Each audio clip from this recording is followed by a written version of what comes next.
So we did get fixed the issues we were running into yesterday. It was a mix of OBS not working properly for some reason. I don't know what was going on. I don't know if I missed an update.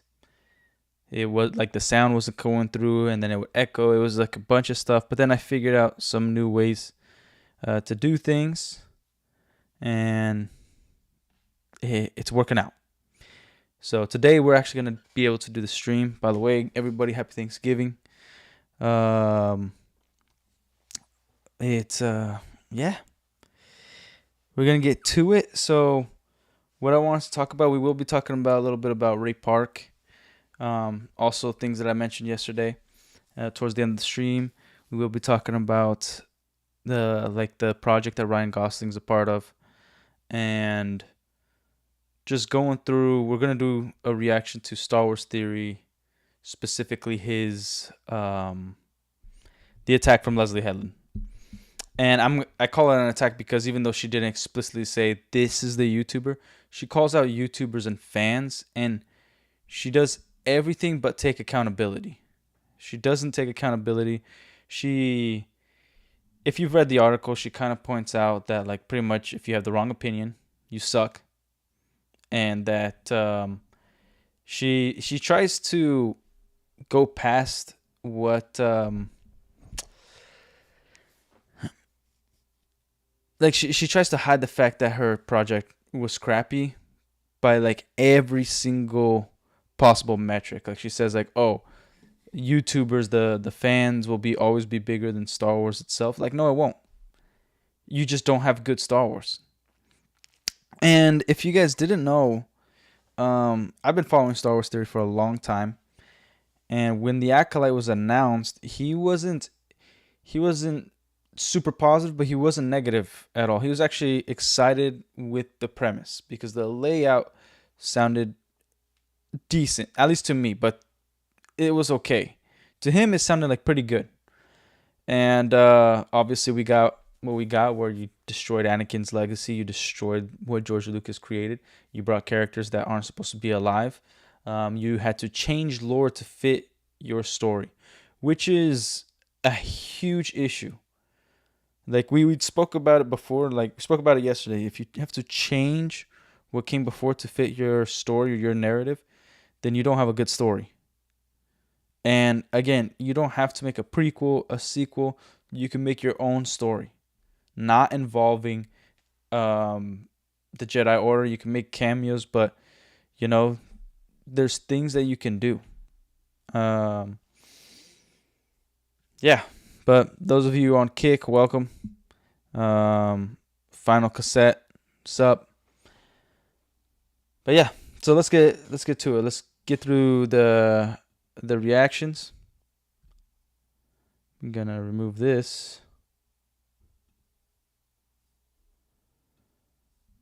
And let's see what Star Wars Theory actually has to say. And that is the wrong freaking thing.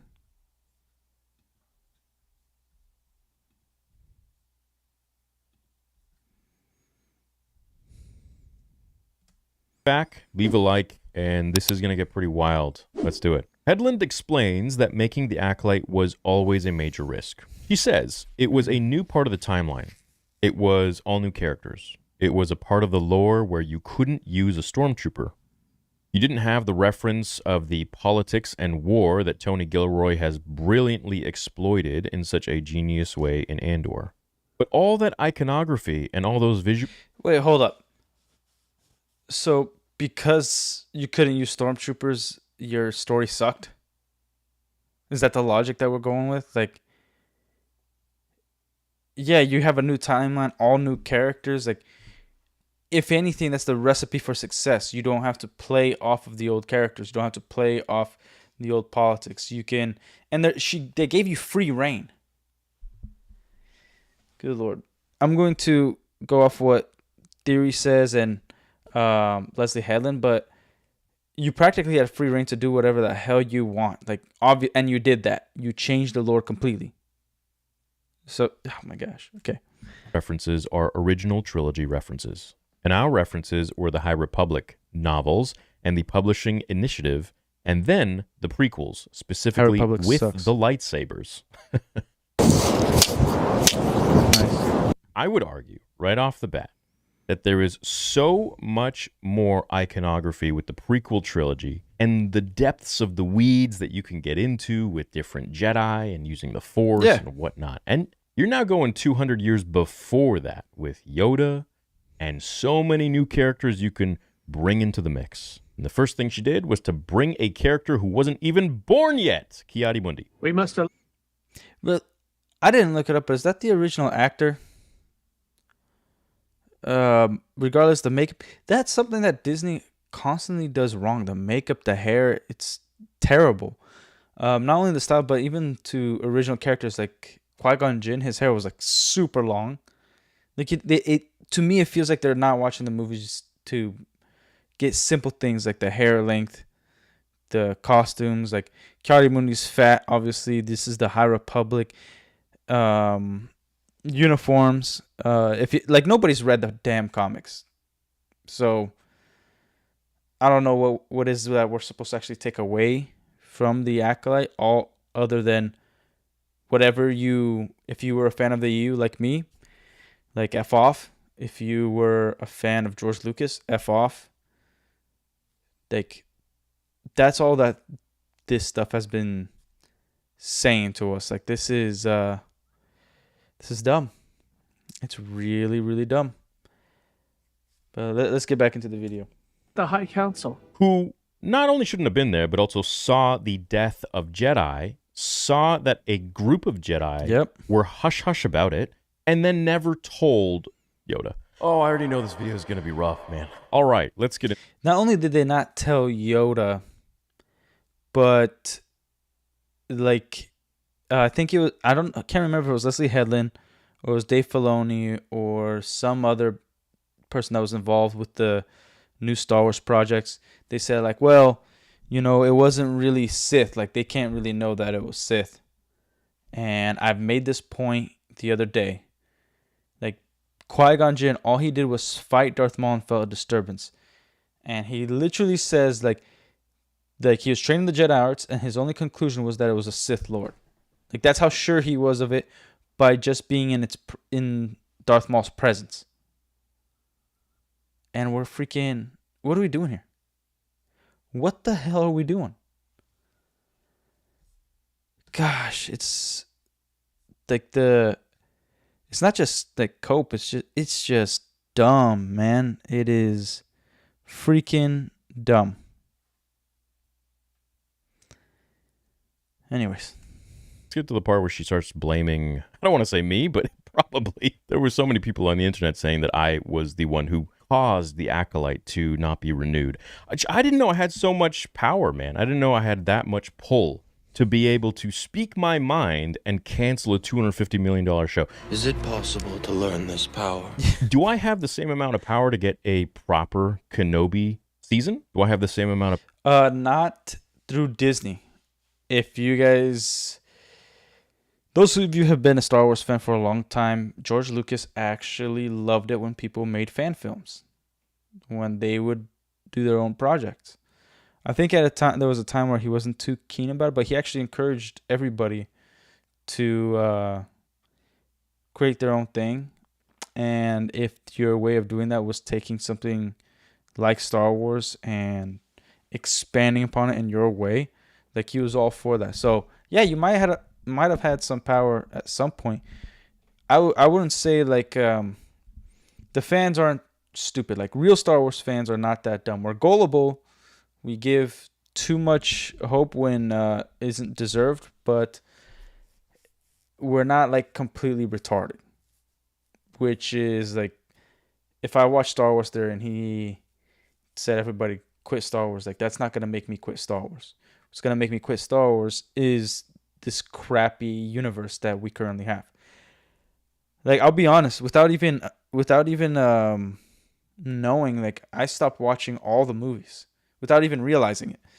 I used to watch at least a movie a month of like the Phantom Menace or Return of the Jedi, Those are like my two favorites, mainly because of like just the memories I have with them. I understand that Empire is the superior film out of every single Star Wars movie, and not property, but definitely Star Wars movie. And in many other movies, it is superior to everything. And then New Hope comes in second, objectively. But yeah, I stopped watching just because you watch it and then it does give you hope. That was the point of the movies. It gives you hope that no matter what you're going through, like it might even get tougher, but at some point it's gonna get better if you keep fighting. Now, man, like we know the messages that come across from Disney Star Wars, but yeah, like maybe at some point I guarantee, because here's the thing: the reason why George sold the company, and I've made this point before, isn't just because he was looking out for his employees. It wasn't just because he believed in Disney, and it wasn't just because Disney, Bob Iger and Kathleen Kennedy usurped him practically and um, lied to him to sell Star Wars, Lucasfilm as a whole. Obviously, he was concerned because he wanted to make his own thing, do his own projects, that he wasn't focused on money. Like money was very secondary to him. Obviously, he became a billionaire, but it was secondary to the things he loved.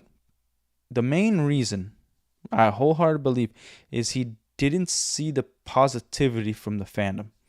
He left 2012. He left at like a height of interaction through the internet. People were on the internet, but the interaction that he would have received would be different.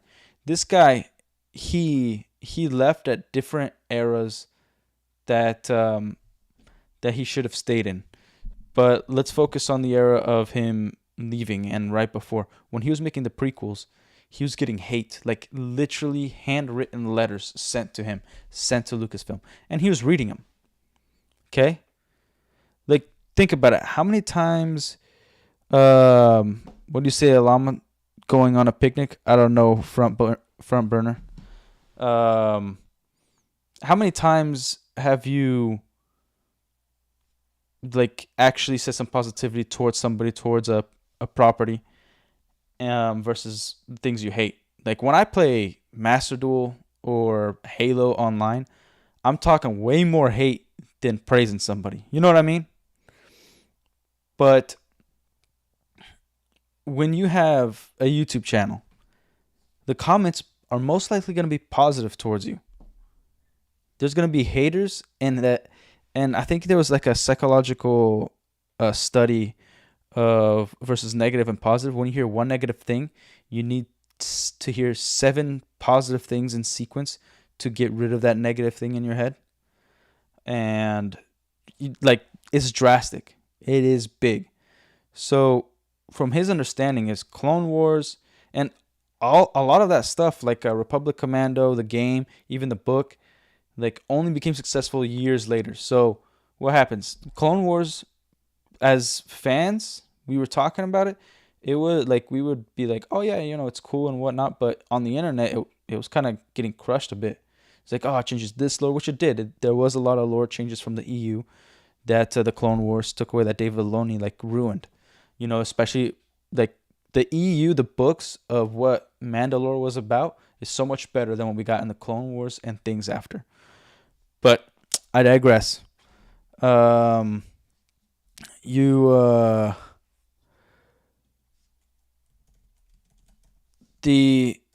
he left, and he was literally looking out for the fans, for the people, but he didn't hear the positivity, like how much people love the prequels, how much like things were getting better. Like he understood that there was a level of people who like they grew up with these movies. Oh yeah, they like them, but he didn't see. They're like, oh no, like we grew to like them, we enjoy them, but we do understand the original is better, and there's problems with the prequels. He didn't hear those kind of discussions. He was too busy to, be a fan of YouTube. Like maybe somebody showed him a YouTube video here and there, but again, like even like Star Wars Theory, like he started when after like George Lucas sold it. So he wouldn't even probably watch the Star Wars Theory video, only unless a friend showed him. But yeah, so that's why he left. It's like he thought he was failing everybody. He thought he was making only mistakes. To get a Mandalorian season 4, which I saw Jon Favreau actually talked about today, which we'll get into in another video. Do I have enough power to retcon the sequel trilogy and create an entirely new one? All the fans I don't have the think power. so. I can't even get enough power to get over 10,000 views on lore videos, which back in the day would do 20, 30 times that. Yeah. I feel bad for Star Wars creators. Because it is a wonderful universe, and I love Star Wars. You know, like look at Star Wars panel right there. You know, that freaking light that's not on right now, that's a Theory Saber's lightsaber. Like I try to support as much as I can, but like go subscribe to Star Wars Theory. Like he doesn't need me to, like he has 3 million followers, but please, if you like Star Wars, go to Stupendous Wave, Echo's Heart, Star Wars Theory. Like to me, those are the top 3 for me of Star Wars YouTubers. And the reason why is because they just love it. And the lore videos were the most popular thing. Like I started hating like Star Wars Theory's lore videos when it dealt with comics towards the Disney EU. And I'm like, all right, I'm not. I even unsubscribed. But whatever. But then I subscribed later back again because I wanted to discuss Star Wars, and I tune in most to, I think he's actually live streaming right now. I tune in most of his live streams, but please go support him because, you know, like it sucks, and he is constantly making fan films and spending money, and he's, you know, like I support people who have a small business or a business, and like some of you know, and I will make a video on how I got screwed this past year and last year with my small business, and I pretty much created a Star Wars centric Lego store, and then I got completely ruined by no fault of my own. But yeah, like please subscribe to Star Wars Theory. Also think that any gripes creatively with the show are completely valid, Edlund remarked. That's great. That's a great way to look at things. Perhaps I treated you too harsh. That's people's reaction. It's usually their reaction to their own reaction. That's really not a great way to look at it. I totally want you to have your own opinion, but just know that your opinion is probably because you're a shitty person. What? You know, it's a masterpiece written by a genius. If it's a good opinion, then you're probably a great person. It's a reflection of you at the end of the day. I'm now a psychologist. But like I said, the show was always a risk. Any show is a risk. Any piece of art is a risk. And especially when you have, you know, tons of lore before it, and you throw in a dead character and change up the whole lore when nobody's supposed to have seen a lightsaber in 1,000 years, a Sith in 1,000 years. Lightsaber in 1,000 years. Yeah, that was a little fumble, but yeah. Dude. Oh my gosh. Oh, well, let's run it back a little bit. Well, there was a lot. And especially when you have, you know, tons of lore before it, and you throw in a dead character and change up the whole lore. Again, you had free reign to do what you wanted. You have no excuse. You didn't adapt a book. It was like, this just showed you're a crappy writer. And again, it's a risk doing anything, even a job where like you're responsible for a project. That's a risk. It doesn't matter that you're getting paid to do so. Everything you do is a risk. It's a risk stepping outside your house. You might get run over by a car. Like any day. But you have this project, and here's one of the issues with Hollywood. The directors have a job instead of an investment. Like they have an investment after the fact, right? But I think the best way that Hollywood, like would there was a joke by a comedian. He said he was comparing. He was like in California, and he was talking about how he saw an Asian kid and then an adult, and it was like a parent teacher conference, and he's like, if I have to put money on it, that kid came with that dad, and he's like, I know, like that's his dad. He's like, oh, he could have been adopted. Like, why is your mind so like unwilling? And he's like, you know what? If we put $100 down, I guarantee you, if money is on the line, you're gonna pick that guy too. Like they arrived in the same car. So if a director, Leslie Hanlon, comes in like, hey, I have an idea and I will front half the money for this project, and Disney or Lucasfilm, you guys front the other half. So then they're gonna trust you way more because you're spending your own hard-earned money to create something. Like, dude, if somebody has never handled $100 million before and then comes to me and wants to, and I have $100 million for them to use, they have to put up a very, very compelling argument or investment opportunity so that I can go and do that, because give them the money. But if they're like, hey, look, I need $100 million, but I have this money. I believe in this so much that you're going to hold this money in escrow. And then when the movie comes out, after we make this amount, then I want this percentage on top of this amount of profit. Boom. It's a business. But you got a bunch of crappy directors that are just regular employees trying to act like CEOs. And a lot of freaking studios are just giving it to them. When nobody's supposed to have seen a lightsaber in 1,000 years, a Sith in 1,000 years, you're really starting to muck about stuff that shouldn't be touched. Yeah, you got to do your due diligence. It's the old adage of the first one, through the wall is the bloodiest. Hedlund addressed that what her experience was like seeing the show be attacked by people in the media, including those in Star Wars media. That's where it is. Brought to you by Rogue. F me.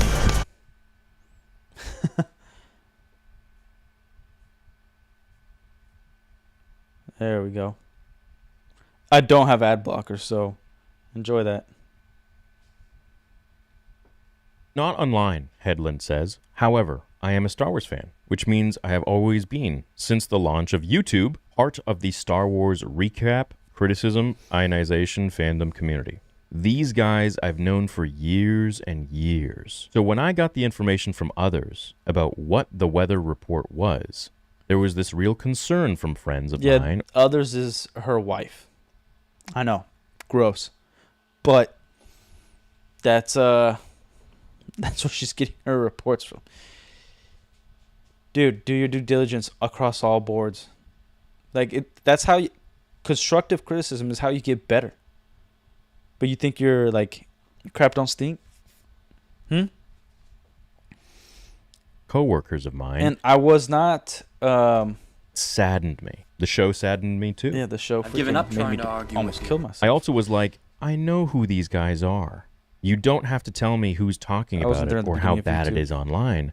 I know exactly who they are. I think I was. I supported them on Patreon. Maybe she supported me at one point because I was doing my own film. There are some of them that I respect. These are great edits, and there by are the way. some of them that I think are absolutely snake oil salesmen, just opportunists. Then, of course, there are the fascists channel and racists. So it runs a gamut. It isn't just one thing or the other. Right off the bat, look, let's address what we always address. In every fandom, in every type of world, sect, whatever, there are fascists and racists. There's always going to be extremes on every single side, and I think a extremist of anything is not good. Water is very good for you. You drink too much of it, you can die. All right? Racists, yeah, we don't have any place for that. However, and there's a big however here because it really does matter. The percentage of ists and phobes who call out anything that doesn't have to do with the story or plot or anything like that, but just because they are ists and phobes themselves, is a fraction, 0.1%, if anything. Okay.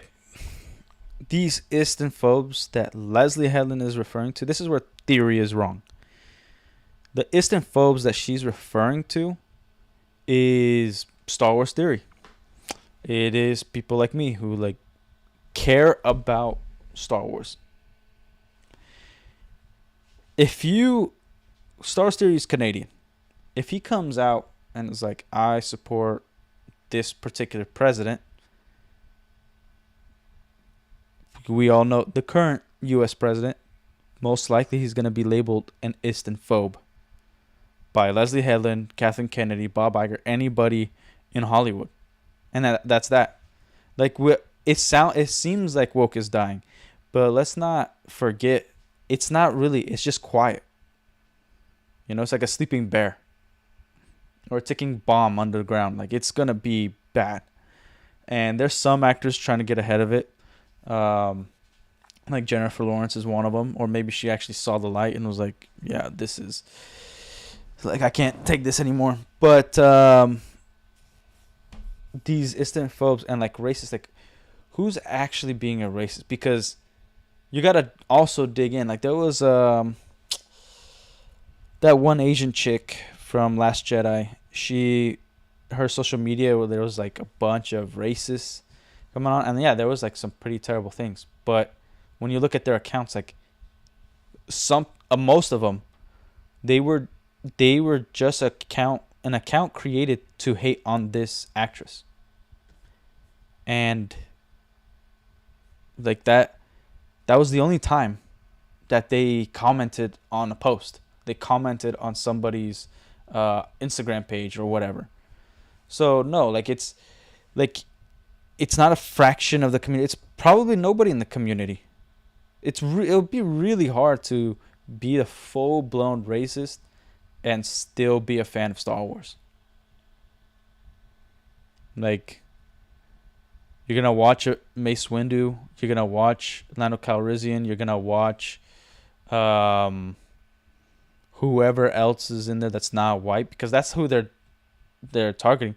Like, now maybe if you hate white people, you're that kind of racist that hates white people, you still can't be like enjoy Star Wars. So how can you be a racist and still enjoy Star Wars? Because it's been diverse since the beginning. Like, the beginning. Like, maybe you could be a sexist. Then again, like, also, I haven't seen people react that poorly online, as in someone who's an actual fan. Like, which YouTuber that's a Star Wars fan is actually being racist? You'd think one of them would create a channel like, I want this race out of Star Wars. Nobody's showing their face on that. I haven't seen a YouTuber, Kick affiliate, a Twitch streamer. Nobody talked about that. What are you talking about? Like, maybe for comedic purposes, but someone who's serious, nah.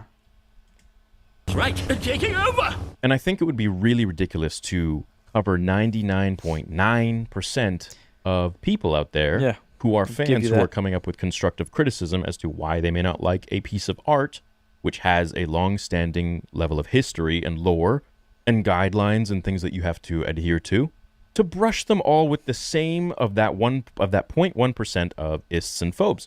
That to me just seems really low IQ, because it's you irresponsible, are actually. not addressing the bigger thing, which is that so many people have actual constructive criticism and good points to make. We must move quickly. They're relentless. Right? But you just throw them all under the bus because there's a tiny little fraction out there in the corner that's yelling out into the ether. And all of a sudden, the people who dislike the show just like the ists and phobes do, then all of a sudden they're the same. Come on. Now, the idea of her saying that she supported them... Again, there's no ists and phobes. There just isn't. That's like hating on the show. The people who are hating on the show is the people who care about lore and care about, not getting their property freaking just annihilated. It's me, I don't know. On Patreon, maybe with an alias. I don't think really has any sort of credibility here, because she was given a $250 million budget to make a show to honor George Lucas's legacy and build upon this beautiful story that he's created, and namely probably one. That just reminded me that like she also brought in these unknown knowns to the Acolyte, like the chick from, Logan, the dude from Squid Game. They were just the things that they were part of were extremely famous, but they weren't famous as of yet. But if you saw their face, they weren't famous as like everybody's like drooling over them. They're famous as in like if you saw their face, you know who they are. You know that you saw them somewhere, and most likely you're going to believe they're a celebrity. So you brought in like everything was going for you.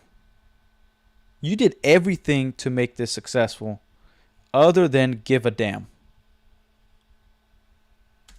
Most important parts of Star Wars, which is the prequel trilogy. And her whole idea was to create Osha and May as the first Force being that was created from the Force, that the Temple would then have second thoughts about once Anakin stepped in, because they would be like, wait, 200 years ago we had Osha and May, and now we got to think about this. Even though this is also known as the Chosen One, as Osha and May were, that didn't go well, so we now have to double think this. Yeah. She wanted to superimpose her own new story, her own characters, in front of Anakin. No, she also, it's obvious she hates whatever came before.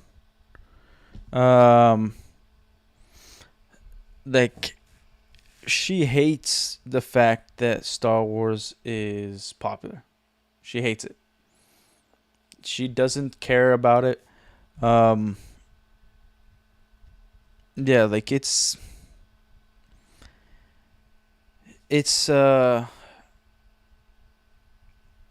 wasn't just a bastardization of Star Wars. She changed everything. Like you can't have this canon with everything that came after. Like episodes 1 through 6, movies 1 through 6 can't happen with the Acolyte. It breaks all of it. So it's literally a different universe. And Disney doesn't like to backtrack, so they're just if anything in the future they're going to say this is a different timeline, as we keep hearing people say. Good freaking Lord. Of what George created, which was supposed to be the Chosen One, the first time that this happened. Yeah. So the idea of supporting on Patreon, I don't see the Like relevance the prophecy. here. If someone was making a project or you supported someone's content, then that's great. But just because you donate to someone or you send them money, that doesn't mean that they have to shut their mouth then, or can't say. Like, I'll be honest, I wasn't a huge fan of the first Vader fan film, but I supported it in my own way. I'm not gonna come out and say like, oh, because of me. Like, no, I know support, even a penny is gonna help, especially a YouTuber. Like, to a studio means nothing, but and like I bought 4 Profi Star Wars Theory lightsabers, and I still want to see his thoughts. It's a fan film. I'm gonna criticize whatever. If something within his own fan film universe is inconsistent, I'll break it down. I'll go through it. But if it's consistent with his other film, and that's how he thinks of Vader, and like then it's like, okay, that's great for that. But is it how I think of Darth Vader? And do I have to keep my mouth shut? I don't have to be a dick about it, because it's also a fan film. Like, he's not hired by Lucasfilm to make something canon. But he also respects the things that came before. Regardless of how I felt about the first fan film, he respected. It's his thought of what Vader would do after the fact of Revenge of the Sith and before New Hope.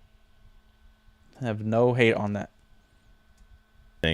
When it comes to something that is so unbelievably important to so many of us, and you calling yourself a Star Wars fan, Leslie, I believe you would understand that. Oh, remember she said all the films. She's a fan of all the films. She's not a fan.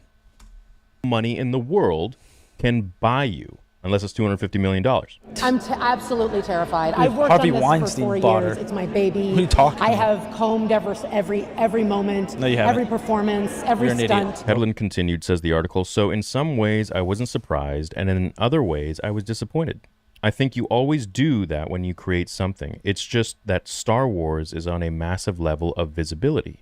So is every sort of piece of art. Anything that you do that's put on the internet, you are essentially standing there kind of naked, you know? And when you put yourself out there, you open yourself up to all types of emotions. Love, hate, whatever it might be, for various different reasons. Now, if you are creating canon Star Wars, you got to be really careful with what you do, right? And you're playing with the most important part of it.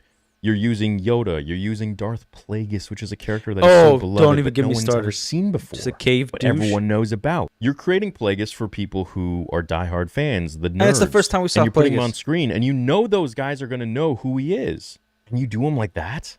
Some cave dweller that's like looking dweller. over these random, bullshit-ass Cave douche. characters Yeah. that were half-assed. Fuck off! That is not Plagueis watching that shit. In a surprising I didn't remark, see Hedlund that. said the reaction to the Acolyte taught her not that fan are toxic, but something else entirely. It made me start to think, rather than these fans are toxic or this thing is being mean to me, it made me think more that the content being made about Star Wars will ultimately be more culturally impactful than actual Star Wars. Bro, it's not that deep. Like, you created a story that didn't hit. Mandalorian hit with a lot of people. Is there any... Where are all the ists and phobes there? I don't get it. Okay, the only reason the Mandalorian hit is because it was almost good enough mediocre, but it was light years better than all the freaking Disney stuff slop that we got. Rebels was probably the only thing that we got that was like, okay, it's better than the Mandalorian until they got to the time traveling crap. But that's the only reason we gave a damn about the Mandalorian. It was like, oh shoot, we're finally getting a Western. The music's a little different. But then as you thought about it, it just didn't make sense. It's not a good piece of Star Wars media. But it had a charm to it. And then they really effed around in season 2. And then they had the Luke Skywalker moment. And then season 3, whoa. It showed their true colors. Like, this is... And again, Jon Favreau could have said something. Dave Filoni approved all this crap. So, yeah. Even season 1 there was a lot of lore-breaking issues, man. Kenobi show was dogged on, and you had Hayden and Ewan, Darth Vader, Obi-Wan, and it was absolutely ripped to shreds. Why? Because it was shit. It's a representation of not only what I love, but the insane amount of work that the cast and crew put in. Yeah, it is. I think you can see that on the screen or on your phone. If you're a YouTuber, you want to save hours managing your life. Where your priorities are. It was garbage. Just weeks after the finale aired, Leslie Hedlund says she was not surprised by it. I think I was surprised at the swiftness of it and the publicness of it. I was surprised by how it was handled. But once I was getting particular phone calls about the reaction and the criticism and the viewership, I felt like, okay, the writing's on the wall for sure. Yeah, the writing's on the wall because the writing of the show was non-existent. Hedlund stated that the understanding of the show's viewership was a little muddled for her. With Star Wars, you're not just measured within the marketplace that you happen to be in at the time. You're measured against every other Star Wars show. No, that's not true. You're measured against the level of confines that you have within the timeline that you are choosing to write about. Who are the characters? Where are we in this world that George Lucas has created? Yeah. In this timeline, you were choosing to do something that was 200 years before the prequel trilogy, which still makes it very much prequels. Forget this High Republic bullshit, all right? That they're just trying to make a thing. This was 200 years before the prequels. It was still very much... You had Yoda, you put Ki-Adi-Mundi in there, you had Darth Plagueis. All of these things tie deep into Episode 1, 2, and 3. And you messed it up completely. I mean, you weren't supposed to have Sith. You had a Sith that showed itself to Jedi, killing Jedi. You had a character that wasn't supposed to be born yet, thrown in there, who then was complicit in hiding this death of a Jedi from not just a random dude, which is already bad enough that a Jedi died, but from a Sith, From a dude with a red it's okay to show a lightsaber, Sith, but from has a to kill, dark sider. that Sith has to kill He every was Jedi complicit it in comes hiding across. that information from Jedi Grandmaster Yoda, who he then sits next to in episode 1 when we see him open his mouth for the first time, saying, "The Sith have been extinct for over a millennium." The Sith have been extinct for a millennium. See through you. We can. Come on, man. You were trying to change stuff around. You didn't think deep enough about it. You might be a Star Wars fan at surface didn't level even watch or Star whatever Wars. you might think, but you didn't go deep enough. I don't think she was a Star Wars and fan at that's all. why the show had its criticisms. That's why the show didn't do well. Not because of the 0.1% of random dumbasses out there that are just racists and sexist. Yeah, the show sucked because of this, because of that. Dude, no one's listening to them. Shut your lame ass up. Everybody who loves and hates the show looks at those people like they're retarded. Hey. Look, it's true. We can all agree that we look at those people like they're freaking aliens. But like, who are those people? I've never seen one or heard of one, ever. Like, you could tell me like this comment, maybe. But honestly, it seems like Disney literally created an account and somebody's controlling it and they're saying stuff. It doesn't seem like it's a real person behind it, because most of them, at least every single one that I looked up, it's like they just created their account a day ago and then said a bunch of stuff that is anti-Semitic or something like that towards certain actors or actresses, whatever. But here's also the other thing. You take the Acolyte. Let's say you erase all of Star Wars. Nothing came before and nothing's coming after it. Take it in isolation. It's still a garbage show in terms of the fighting, the choreography, how things are happening, how you get... It's an and then show. It's not like this happened, so this is the consequence, and it's going to lead to this. And then from leading to that, this character was affected in this way. Therefore, she reacted in this way. It was like, no, you get a lightsaber, and then you're on this planet, and after this planet, you're gonna go to Mustafar, and then it's just and then. It's nothing cohesive to actually make the show good in and of itself. Gosh, it was it's that dumb. But the big issue is that it's not even a good show by itself.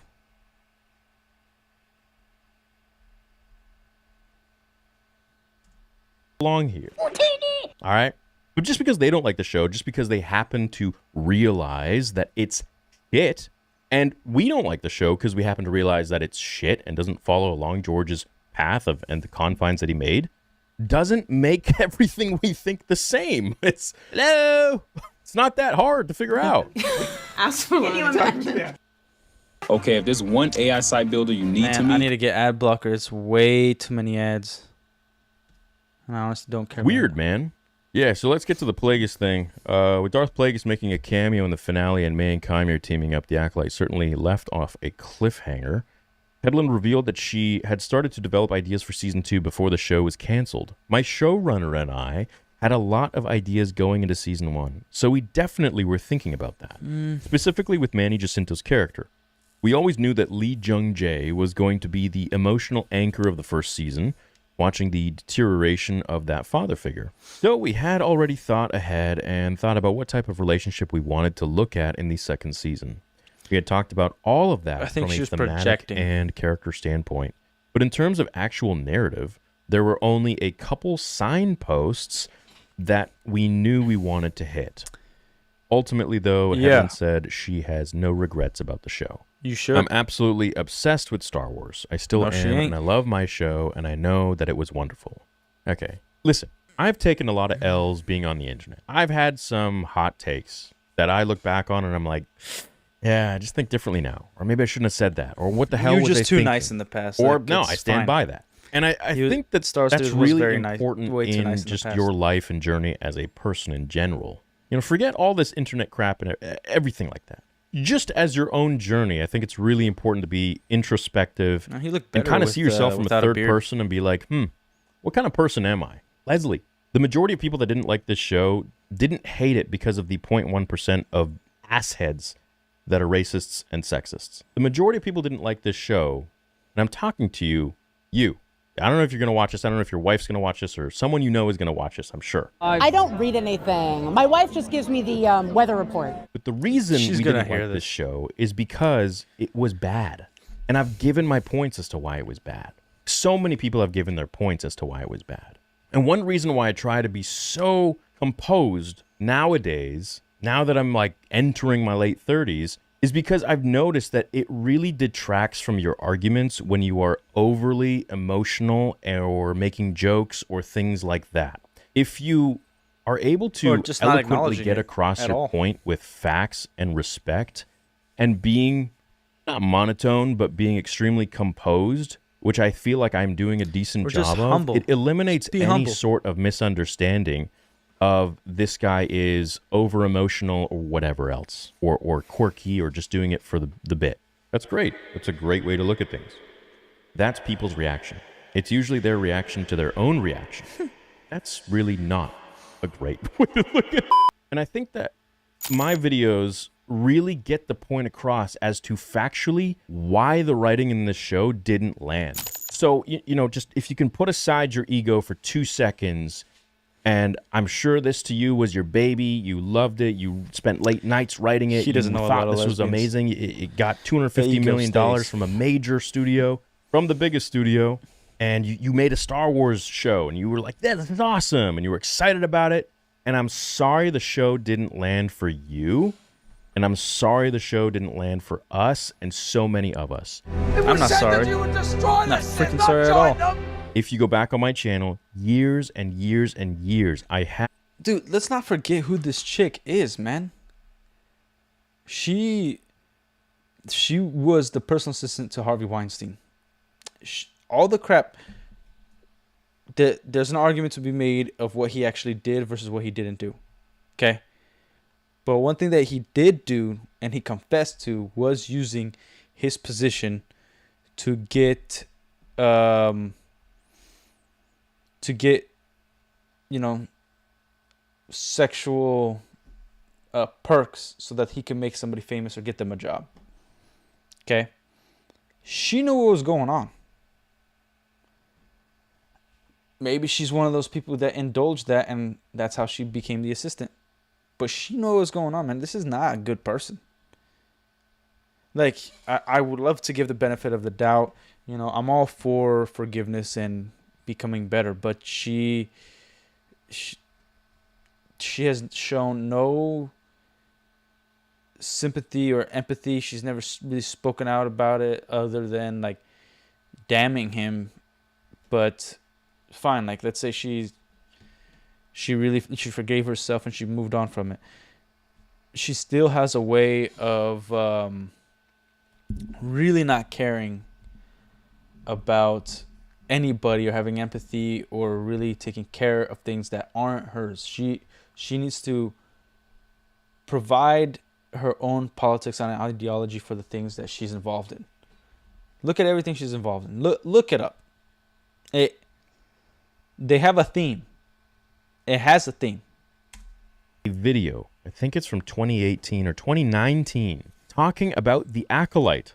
And being so excited. I remember the video. I don't even think I was wearing a hat. I remember being so excited about this show, talking about the Acolyte, simply because the premise was so interesting and so intriguing. And we were all really excited about it. Could this be about Darth Xana? Could it be about Palpatine? Again, or someone theory was new? always Whatever. way too nice. A lot of us had really high hopes for this.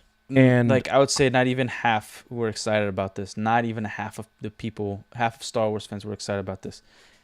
As soon as we heard Leslie Headland, and as soon as we realized where it was going, it's just Star Wars theory. He really loves Star Wars, and I love Star Wars, but he sometimes has blinders on, and that's fine. It happens, you know. Maybe he's a busy guy. He might not even notice he might only watch his own YouTube videos and not watch anybody else's. I don't know. But he seems like a busy guy. Like he might not have even time to think about the other things or how the fandom is actually feeling. Just about how he's going through it, and then like certain people that he talks to that is related to his work. But I would say not even 80% of the fandom was excited about the Acolyte. He definitely did. Well, really by the first episode, I was like, what the hell am I watching? You know, it was very clear that this was written by someone who, sure, you might think you're a Star Wars fan, but you didn't do your Star Wars research, your Star Wars homework, to be able to know that a lot of the things that you wrote in there, while they may be interesting for the studio to accept, isn't this the show where they had a campfire in space? On a moon or something? Like, isn't this the same show? Man, everything's such garbage that I do remember one of the Star Wars shows had an episode where like they were on a meteor rock or a moon, and they had a Sith, and you wanted to have this fight of the Jedi and the Sith, and it's a bit of a mystery. But you can't show a Sith to the Jedi. You can't. Yeah, not to all the Jedi. And Jedi. if you do, no one can know about it. Like, he has to kill every single Jedi that he sees without anyone noticing. Right? It's like Red Dead Redemption, and I play that a lot, especially on my gaming channel. If you have witnesses that run off, just watched it. You can't have that, right? And this show had a shit ton of that. There were so many witnesses. Everybody was a witness. We even brought one out who wasn't born. I'm trying to laugh with you, Leslie. I really am. I'm so mad. But then the I press don't know if I tour can. and like. I feel like Star Wars is very like patriarchal. Yeah, my point. I hated this that whole interview. thing. It could have been done so well. Then, you know, having your lead actress make a diss track, and then like everyone who hates the show is alt-right. I'm just trying to watch Star Wars, bro. I'm not trying to. I don't got my voter's ballot here. I'm just trying to watch freaking Star Wars. Okay, I'm just trying to see some lightsabers, not Sith ones, and that's it. There's it's the one too much property bullshit. where like there's too much has left a strong and right female, and politics and, you know, and all of this thrown in there. protagonist, has I'm just trying to watch Star diversity. Wars, man. It's not that deep. You made a story that really didn't hit. It was bullshit. Leslie, it was bad. It was bad. It didn't land. And that's why. Mando got 3 seasons because it landed. At least the first 2 did, right? It's now getting a movie because Mando season 1 and 2 did so freaking well. I don't know what to say, man. Proof's in the pudding. It's not that it did well. If I had the power to cancel a $250 million... You think I have that kind of power, Leslie? I'm a freaking nerd who just makes Star Wars videos, who apparently maybe you were donating to on Patreon, which I hope you'll like episode 2. And that's the thing. Art is meant to be critiqued. And listen, maybe, you know, episode 2 will come out as a fan production and people will be like, this is absolute dog shit. Maybe. And that's okay. I don't think so, because everything I did falls in line with what George created. That's how you have to go forward. Please focus on the story, dude. And writing for like, Star Wars. Don't just be like, what it's Star Wars and I'm Star Wars, do? dude. Would George have a Sith killing Jedi with witnesses? Would George have Ki-Adi-Mundi, who stood beside Master Yoda in the original episode 1, saying the Sith have been extinct for millennia, now hiding and collaborating with witnesses who have seen a Sith kill Jedi, keeping it from Master Yoda himself? Would George do that? Would George have bricks turning into flame? And no. Would George have a Jedi Master not use the Force to save 2 children from falling and just go out and save 1 with his physical hand? No. Would George have Darth Plagueis peering out of a freaking cave like some weirdo? No. Would George have witches talking about the Force as a thread? I don't think so. Would George have a original, someone to supersede Anakin's prophecy? 2 Force sensitives, not just 1. 2, buy 1, get 1 free. 2 Force sensitives created from the Force itself. No, he wouldn't. There's so much more you can unpack. I mean, the visuals themselves really weren't good. Never it hired felt like a fan film. When you had Kelnaka standing in the whatever that planet was, there was nothing in the. It just looked like a fan film, for God's sakes. And this may be hard for you to hear, Leslie, but man, it just wasn't good. Why'd you make it sexual? Like, why is she checking out his lightsaber, dude? When he's in the bath? There's just so many questionable scenes that I'm wondering, what was your thought process? And that's why, ultimately, the show failed. If it was really as good as you thought, I don't got power to shut a show. Again, like, yeah, I have no idea what's with the sexuality, but it's like people are devoid of like the innocence and purity that came before. It's like, great, she's a lesbian, whatever, live your life. But you couldn't write a story without lesbians? Like, if you want to go write some sort of sci-fi, go ahead. Make everybody a freaking lesbian. Like, I'm pretty sure Zack Snyder would freaking love you. But you're going to do that in Star Wars? Like, I'm sorry to burst your bubble. Star Wars should not have any homosexuality in it. It shouldn't have any real world politics in it. It shouldn't have any, like, it shouldn't have any of that stuff. It's supposed to be a pure story. And it's supposed to be in a galaxy far, far away. Something that doesn't have the same issues and social pressures that we have. Just related. We can relate because they're humans. But in terms of sexuality and all that stuff, that kind of sort of type of confusion, doesn't matter what you believe, it doesn't belong in Star Wars. It just does. And if you get mad at me, fine, but like something as simple as cussing. Cussing doesn't belong in Star Wars. I don't even care if you make a rated R Star Wars show or movie. It should be just based off action. It doesn't belong in Star Wars. Nobody does. If something is good, people are going to support the crap out of it. Or at least there will be enough people to support the crap out of it for it to get greenlit. We know the Star Wars fandom is out there. They loved Mando. They loved a whole bunch of other little projects that were out there. Mando. Ahsoka Season 1. That got enough views and praise for an Ahsoka Season 2. Where are all the ists-and-phobes there? Where are... Why didn't the Star Wars YouTubers hate that? Mind you, some of it was pretty ass, too. But nothing compared to The Acolyte. So I would really love to get to a day where a lot of us can take accountability and be like, you know what? Maybe the show just wasn't good. And instead of blaming, YouTubers or media or whatever it might be that you supposedly donated to, and if you donated to me on Patreon, thank you so much. That's very kind of you, and I hope that you do enjoy Vader Episode 2 one day. Actually, in a few months. Dude, it's about accountability. But this sort of I'm not at fault sort of thing, when something bombed this bad, I think maybe just accept that maybe it just wasn't great. And you might have had the best of intentions, and I believe you did, because I don't think anyone wants to fail, especially on a grand scale like this. It wasn't about her failing. It was about her focus. Like, she believes that this story is perfect still. She believes that people just didn't get it. She believes she did a great job. She's not worried about the money. She's worried about her ideology, her stance in politics, her whatever, her sexuality. She's worried about that stuff. She didn't go in with the best of intentions. Again, love Star Wars theory, but sometimes a little too nice. Too nice. So it's not a bad thing being nice. It's just sometimes you could get a little lost. You could trust in the wrong people, and that's one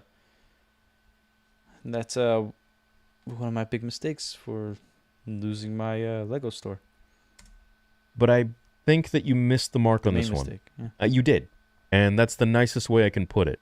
I hope we get better Star Wars going forwards. Nice. That's what I think about this. The inability to take accountability is pretty wild. And I hope that we can just get some people that do actually take accountability for what they write and what they present to us Star Wars fans. Because at the end of the day, Star Wars is something that George created, and it must be respected and upheld to his standards. Nothing less than that. And that's all I want. I just want amazing Star Wars the way George would have made it. And what he wanted when he sold it to Disney, when they promised him that they would uphold his legacy and respect his story. I have yet to see that. Thanks so much for watching, guys. Love. Guys,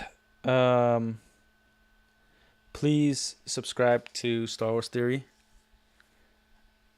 If we're gonna get anything remotely related to good Star Wars, it's gonna be from the fans. It's gonna be fan films. It's gonna be YouTubers. That's it's the only way we're gonna get something good. So subscribe to him. Yeah. But the future of Star Wars, huh? Not looking good. Oh. Not looking good, man. Hold up. Yeah. It's the reason it's not looking good is because it's still with Disney. Like the issue is those who are within the company. It's not even if you get, let's say Kathleen Kennedy dies, officially, like, I know it's a terrible thing to say, but I'm just saying, like, concrete, can't come back, is gone, whatever. Let's say they fire the top producers, top executives in Lucasfilm. You still got half of the company that still wants to just do something that's unrelated to Star Wars, putting their politics, whatever's going on, they want to do that stuff. Like, it's in the video games, remakes, it's in the comics, the new books, it's in everything. That's like, the stories aren't even good. Stories that they have to try to fit it to getting it to what's it called? That have to fit to the Disney trilogy.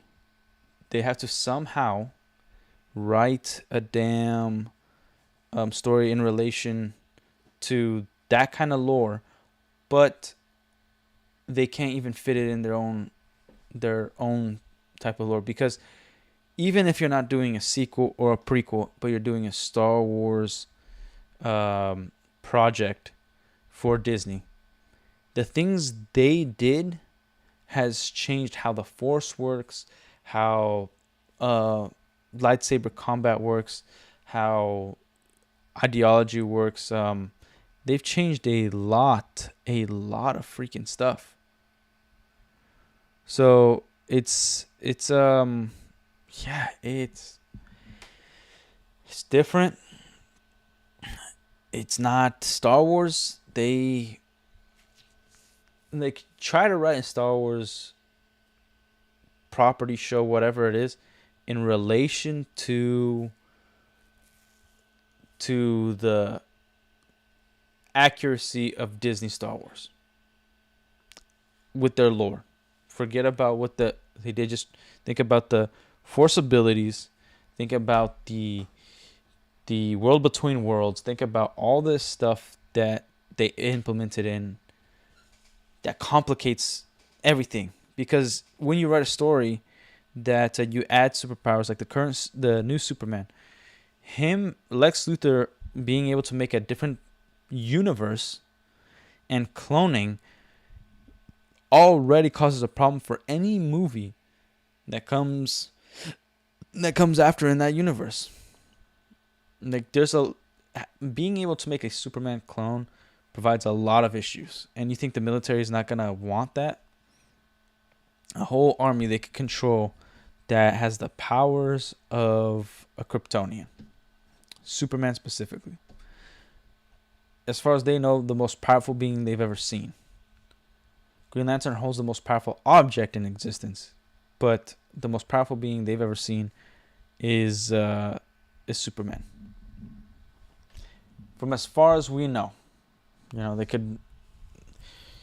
I don't know what they're gonna do with that, but once you mess with, you add a new power in, a new ability, a new way of training, or a new planet, you're going to have some difficulties in writing, and it could be a good challenge. But Disney just went all the way, like, let's throw everything in there. Let's forget about things like jetpacks. But let's throw everything else in there, and it didn't work out. It doesn't work. It's very simple. Like in the EU with Kate Skywalker, there was force healing. But it wasn't just like he had the ability. He had to tap into the dark side to be able to use it. You know, you just gave Rey no training. She has all the freaking Force abilities that you could think of, all the conveniences. You know, she can connect. She can literally communicate through Force FaceTime. Like, across the galaxy. The different solar systems, she can communicate with somebody. Yeah, it causes a problem. Because what happens when there's a Jedi Master that they write that is further along than her training was in The Last Jedi? Why can't he do that? Oh, you're going to say it's Rey was an anomaly in the Force. Yeah, so was freaking Anakin. And with all that training, he still wasn't able to do that. Palpatine, you could say it was in the Revenge of the Sith when he's waiting in the Jedi Council room. He realizes what is Palpatine is talking to him, or Darth Sidious is talking to him. Like, you know, if they kill me, like that's your only chance, and that's what makes him go. All right, I'll get some messages in the chat. I'm gonna read this to you guys because this is obviously a bot. Hey, really enjoying your stream. I work with Kick creators who want real and passionately growth toward KCIP and verification with active chatters and genuine viewers, never bots or fake traffic. Okay, if you're not a bot or fake traffic, like you don't write very well. If you're looking to improve visibility or need perfect guidance along the way to be a successful streamer, I'm always here to help. Discord, streamers effort, WhatsApp. No pressure at all, just support whenever you need it. Note, this is not a bot message. I'll check out your account to see if you're not a bot, but if you have to say it's not a bot message, it's a bot. Totally cool with growing, but come on, man. And I never got that joke. You never sent it in. Somebody on the Kick side asked, what do you get with the llama? I don't even know. He made one of those jokes. And I said, what? Man, nothing. Terminator, sweet. But, okay. Yeah, I'm streaming on Kick as well. If you didn't see on the reaction side of things. Superman, me as Superman, and Relic, the last Relic. Kick is a pretty solid platform. Man, they got to work on some things though. I got to tell you, there's been a lot of issues, and I think yesterday's stream, the issues that we had was because of Kick. It's funny, like I was saying, like I wasn't embarrassed with the problems we were having. I just felt bad. Like there was like 7 people, like, dude, this stream sucks. Like, and they were right. I felt so bad because I felt bad for wasting their time. I wasn't embarrassed with the problem. Like obviously I fixed it today, you know, and we're probably gonna have bad streams in the future. But yeah, it sucks. You know, it happens. You know, what are you gonna do? You know, especially being new here and trying to figure out Kick. But Star Wars, I want to talk about the Force Unleashed. I've been playing it again. I haven't been streaming it. Maybe I'll restart it and stream it. It just reminded me of like what we had. There is some. Okay, if you take the EU, you take the Clone Wars, you take the movies, and then you implement Force Unleashed. And the Force Unleashed has issues that they didn't think through. George Lucas has changed lore in the past. He has created issues that he didn't think through 100%. It happens, okay? Like if anybody who's a Warhammer fan, you know the issues that comes with a massive universe like that. But you can still write it in a good way, you know, like Tolkien and Christopher Tolkien. They wrote it. Things that I would say, contradict each other in Tolkien's universe, the Lord of the Rings universe, is more vague than anything. So, when you talk about the Silmarils and how it works and why it wasn't in this age and whatever, like, it's vague enough where maybe you could use your own headcanon, but mainly you can't condemn what came before because of how vague it is. You know what I mean? So, anyways, in the Force Unleashed, there are some issues like having Leia involved and everything in the way she's involved, and Senator Bail Organa, and then you get to A New Hope and the way Vader questions certain things. Yeah, it's an issue, but it's still a phenomenal game. It's still a better start to the Rebellion than we got with Sabine and Rebels, and Rogue One. Like, a lot of people forget, Rogue One was a movie. Like, that exists. It has great space battles. It has great effects in it. It looks nice. But the story, and here's the thing, like, I think that's the only thing they did that was mediocre enough. It is mediocre. But they didn't think about ranking, like, why would Vader be in that hallway? As cool as it was, like, his rank, he wouldn't be frontline type guy. Like, we even see it in A New Hope. Stormtroopers first, and then Vader would come in. It's pretty simple. Because even Vader understands that his movement is limited. And he wouldn't just go all out and risk any damage to the plans, because he also needs to understand the plans. Like, that's one of the things. Like, it was only towards the end of New Hope where they realized that there was a weakness in the Death Star. But you got good actors, you had like good things going for it, but the main actress, she was kind of a dud the way they wrote her. Juan Solo wasn't like, there was nice things about Rogue One, but overall it was boring. There was a lot of stupid things in that film, like, Jalen Erso's mother. Like, I don't know if whoever wrote that just doesn't have any kids, but everybody knows if you are a parent, your kids take priority over your spouse in a situation of danger, especially when you are the woman. Your husband is being, like, the Empire is looking for him, and he's already, like, he can't fight them. He has, like, a whole spaceship in front of his face and at least 2 soldiers, maybe 3. Even if he had a gun, he's in front of Krennic and he would die. And then she literally went there to commit suicide. She could have easily hid with her daughter, and it would have made a more interesting story about, like, maybe an overprotective mother, and she's like, she's not actually very savvy, but she wants to do the right thing, and she falls in with the wrong crowd, and like, she makes a lot of naive moves, which a lot of the moves in there was naive. So if you give her a more of a naive background and that she wasn't trained, like, she was just a bid, dude. Like, there was issues in that movie.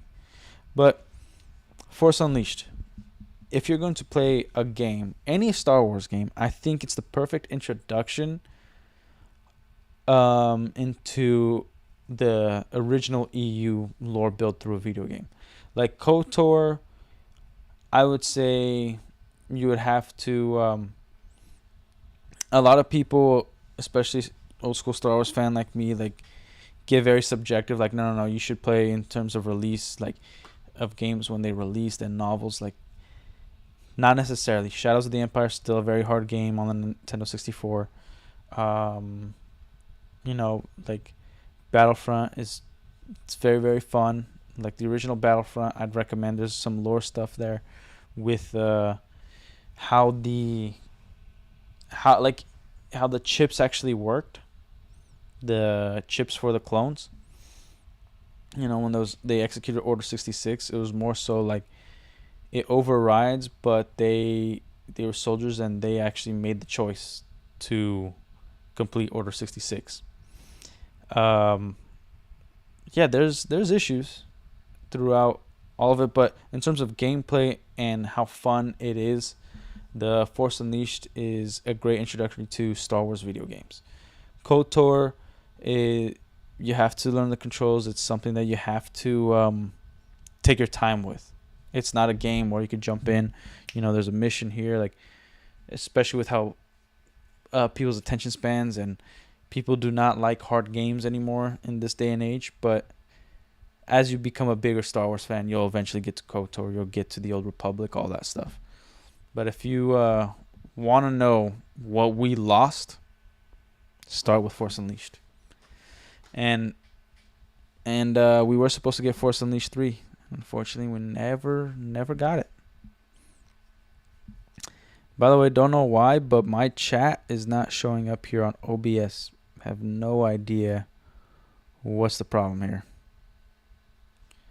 Like, this is one of those things I'm like, there's an issue. Like, if I look up on the app, like I could see people chatting, and then some people's chat don't show up.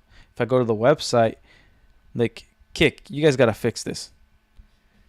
Like, I can see on the app, I see the chat and certain people chatting, and then on the website, it's more complete.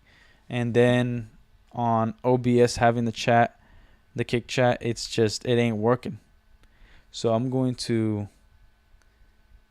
go to the website, see if I'm missing anybody. My bad if I am, guys, because this should not be happening. Yeah, front burner. What do you say to a llama going on a picnic? Have no idea. Have no freaking idea. So on the Kick website, the chat's fine. Like, but for some reason, it's yeah. I'm gonna pop out the chat, and hopefully that will make it work.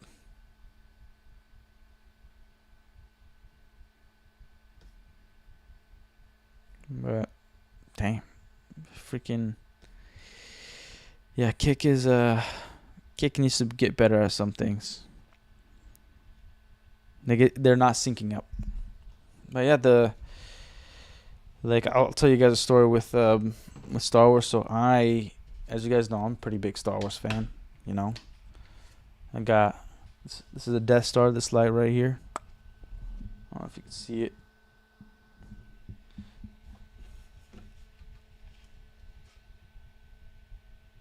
See that?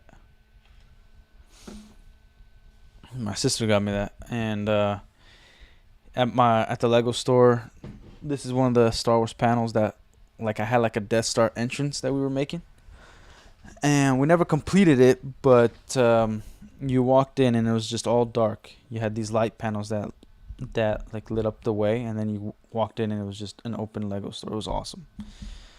But anyways,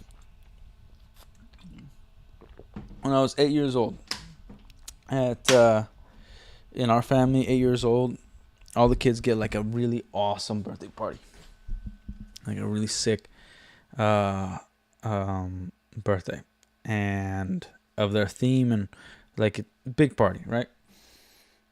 My dad dressed up as Darth Maul, and I literally believed it was actually Darth Maul. It was Darth Maul from the movie is in my house. Like, in this birthday party, all Star Wars themed, and it was pretty much Revenge of the Sith themed.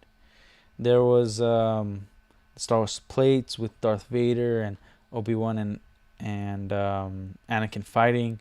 We told all the kids that were invited, we told them to bring their lightsabers, and that's something that we've lost. Everybody had a lightsaber. Everybody watched Star Wars. Everybody was a fan. But there wasn't one kid, even the kids that bullied me, they were Star Wars fans. They had a sibling that like had a lightsaber. So everybody brought their lightsabers. We had a freaking blast, And then it was time for pizza. And we go downstairs in my basement, an unfinished basement.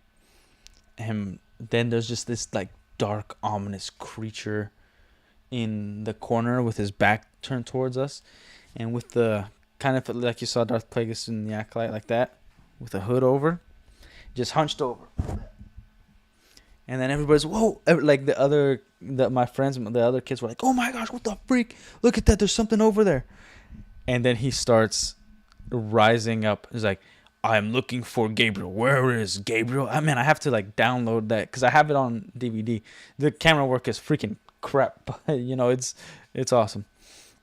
And then he stands up.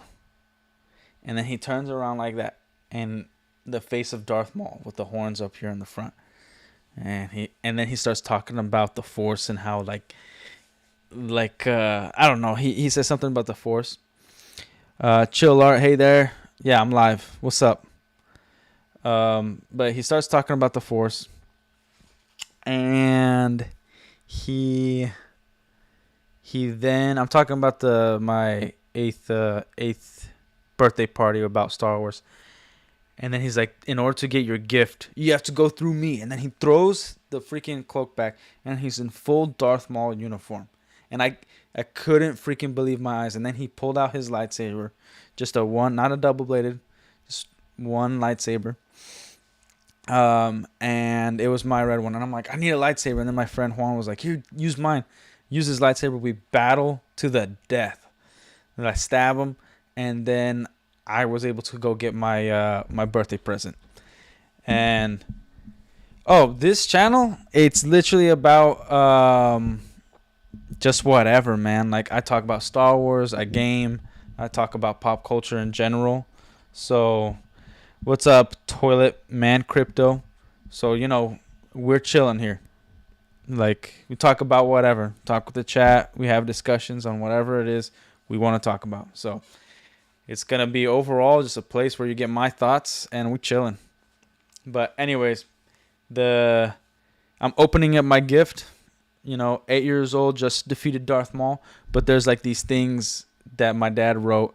Like, you're getting closer to the dark side. You're fulfilling your destiny. All this stuff. And then when I open my gift, it's the Darth Maul mask, the double-bladed lightsaber, and a cloak, a Sith Lord cloak. And it was freaking awesome. I still have the gift to this day. It's upstairs. Or is it upstairs? It might be here in the garage. I don't know. But I was the only kid with the actual double-bladed lightsaber. It was freaking awesome. Yeah. You should go live on Pump. You will get tons of viewers right away and earn money right away. Man, like, you see, I came on Kick mainly because I studied it after the fact. Somebody told me that. I never even heard of Pump. Like, is that what you're getting paid to do? Coming here and telling people to go on Pump? Like, so far I like Kick and YouTube. Like, I'm live on YouTube as well. So, yeah, like, I'm, you know, just living life right now, man. Just having fun. Like, those of you who's tuning in now, we just reacted to one of Star Wars theories. Leslie Headland was the director of The Acolyte. She is a freaking moron, and she blamed the YouTubers for whatever, for her failure. And one of them was pretty obvious that she was talking about Star Wars theory, and so we reacted to him going through the article. Yeah. You find good people that need a push? Yeah, man. I'll send me info and I'll check it out. I've never heard of Pump. I hope it is a good platform. Regardless, like nowadays it's easier to cross stream. I have no idea what Pump entails, but I am liking Kick quite a bit, and I'm liking YouTube, and I film videos and all that. So yeah. Pump Fun is better than Kick to get a community quickly. Okay, so like, is that community, do they translate over to YouTube and Kick as well, or do they just kind of chill over there? Interesting. Sounds a little too good to be true, to be honest. But yeah, so But thanks, Chill Art and Toilet Man Crypto. Like, I'll definitely check it out. Yeah. Yeah, good people, good setup, and good personality, good camera. Yeah, I hope I have that stuff, man. Like, depends on who you ask, I guess. But yeah. So, and that's the other thing. Like, something that's kind of revitalizing my love for Star Wars is jujitsu.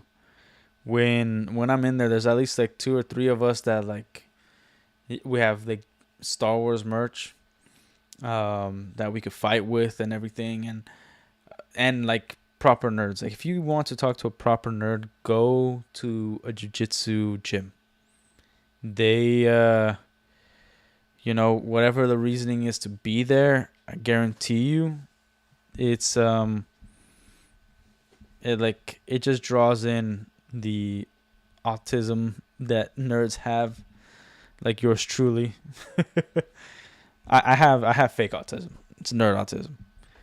And yeah, man, like over there is jiu-jitsu is, man, like it relieves stress. Any issues I'm having, if I go to jiu-jitsu, just completely after rolling around, after freaking getting choked out, like all the stress goes away. Problems don't go away, but the stress does. And it's awesome. I'm not on X. I'm on Instagram though.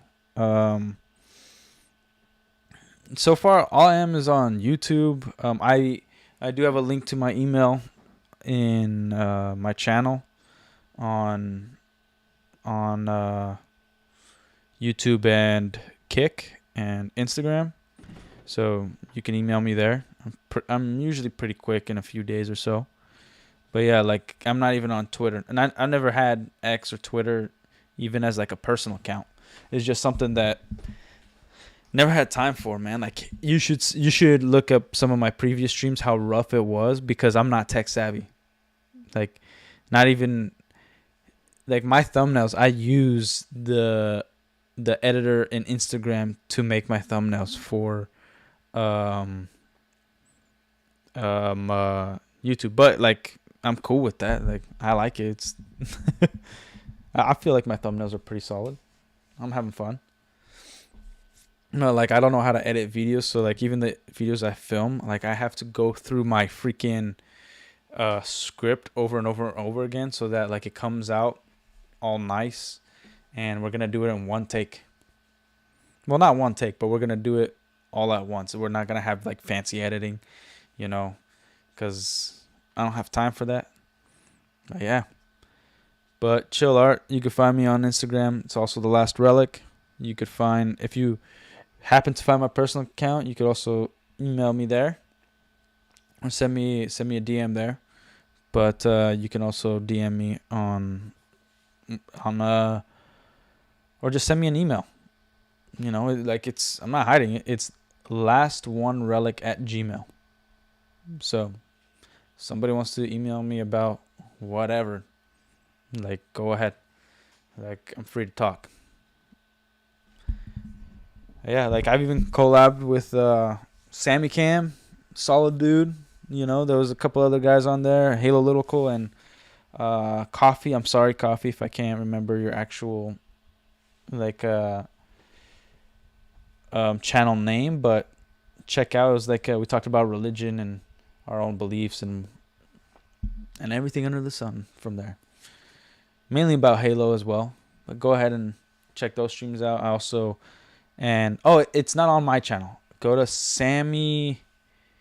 Let me get the actual name. Okay. Because again, I'm terrible at remembering like everybody's name like perfectly. And just names in general. Where the freak is his account? Oh, good Lord.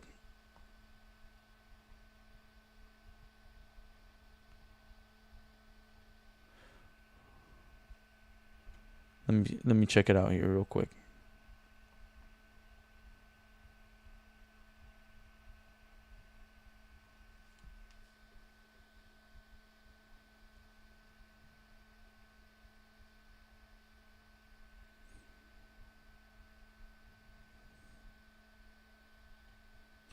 Okay, it is simply Sammy Cam.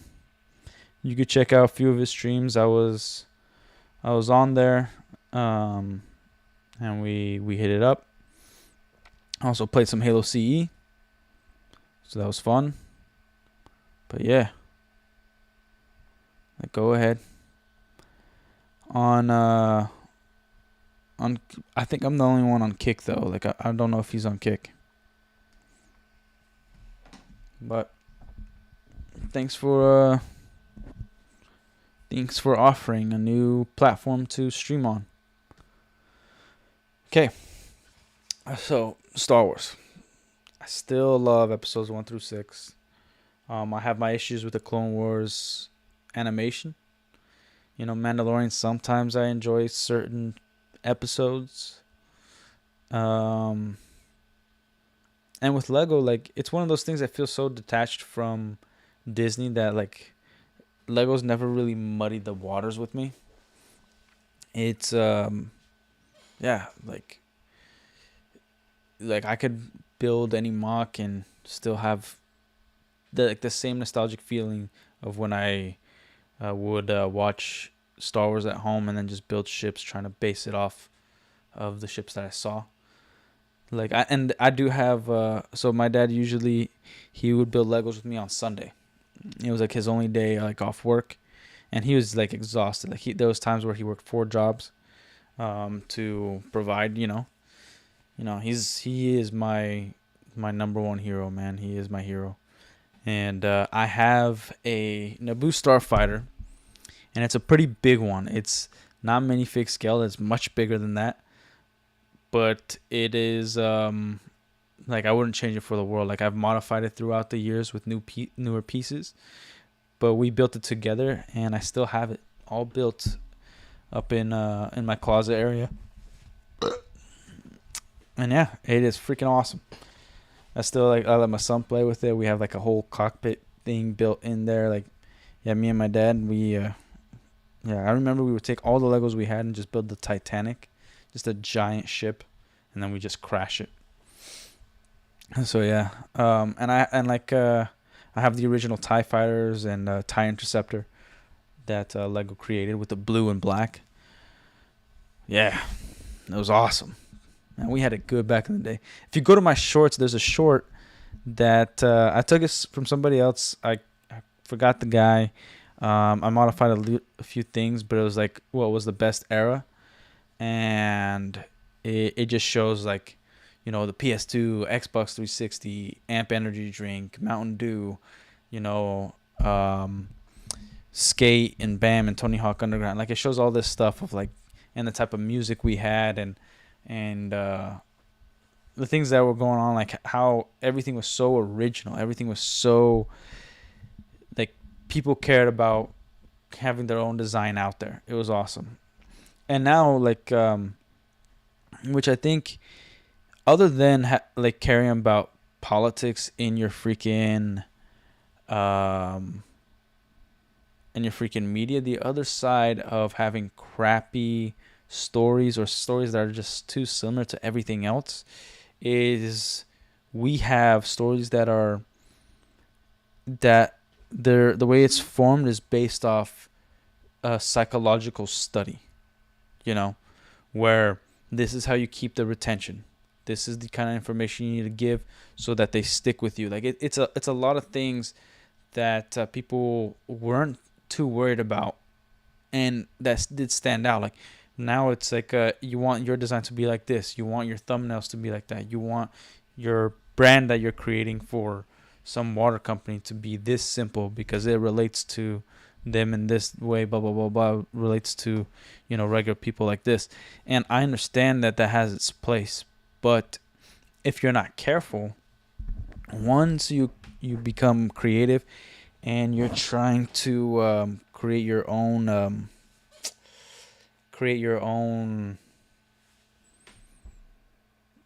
property, like there's gonna be an issue there where like your creative process has been muddied by the psychology and the the formulas that are out there and the things that people teach you. Like look at YouTubers thumbnails and videos, like from the beginning of they started YouTube to where they are now. There's very few YouTubers that kind of just like do their own thing, and it's usually because they did achieve success. Either you could believe it's through luck, but it's usually through time. They like Penguin Zero, Charlie, Moist Critical, right? His thumbnails are practically just auto-generated, just something that he throws up there, and he's not trying to do like a Mr. Beast formula to get everybody clicking and 100 million views per video. Like, I guarantee you he enjoys when there's a lot of views in a video or a lot of views in a live stream, but you know, he's doing his own thing. And I understand that he fell into a category where he became a millionaire and he was able to do something he loved. And some people are trying to create content so that they could leave their jobs, leave their mediocre life that they believe isn't good enough, and come on platforms like Kick and YouTube and whatnot, be a content creator, because it was possible for regular people to do. But they're going to have to kind of play the game of, what's the psychology? How much have you studied about getting viewers, thumbnails, tags, hashtags, you know? And somebody like me, like Chill Art, you asked what kind of channel, what's this about? I told you, it's not that I'm just doing this as a hobby. Like, obviously, I hope it's successful, but I'm going to talk about the things I want to talk about when I want to talk about them, you know? Like, Leslie Helen's no longer in the news, really. Like, it lasted a few days, but I'm not the kind of guy that's like, oh, man, I got to freaking... things are going viral right now. Like, no, if I got time, I got kids, I got a family. If I got time, I'm going to make a video about this, because it's what I want to make a video about. It's what I want to, you know, talk about. It's what's fresh in my mind. I'm not worried too much of like missing out at the right time. Like, there's sometimes I'm like, okay, I want to focus on that a bit, but if I have nothing important to say or nothing even entertaining to say, why would you guys even freaking listen to me? Like, what the hell? Like, I'm not going to be like that crazy, like, Mr. Beast. You can see his personality in certain streams, but you could also see his, the acting side of it and how he mixes the two. I'm not somebody that's going to be like, yeah, come on the stream. Like, man, we're going to do this, blah, blah, blah. Here's a review on it. No, I'm going to be like, yo, this is my review. This is what I think. And I'm going to be as real as possible, even if it's a detriment to the future success I could possibly have. You know? I know, and again, if you're just looking for money, there's a formula anybody could follow on how to go viral, how to come across, and if you have the money, it's even quicker. You can pay certain streamers for you guys to collab. You can do whatever. And I will say this, like Star Wars 3 maybe could have changed Disney if you pay them $500 a stream. Maybe that's how you make that happen. Maybe that's how you bring back Star Wars. It's probably the only way.